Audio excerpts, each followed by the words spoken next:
Oh ya, kalau kita lihat orang-orang yang pecandu musik, memang dia jauh dari Al-Quranul Karim. Ya.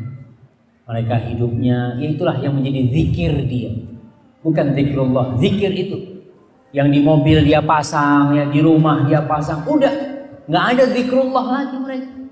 Maka kondisi seperti ini memang ditakutkan tadi akan mengurangi ibadahnya, jelas. Kalau mengurangi umurnya untuk beribadah, jelas sekali. Karena waktunya akan dihabiskan dengan mendengarkan hal-hal yang tidak bermanfaat, yang bahkan menjadi azab buat dia kelaknya pada hari kiamat nanti. Orang semua akan menyesali setiap detik yang hilang dari umurnya tanpa beribadah kepada Allah Subhanahu wa taala.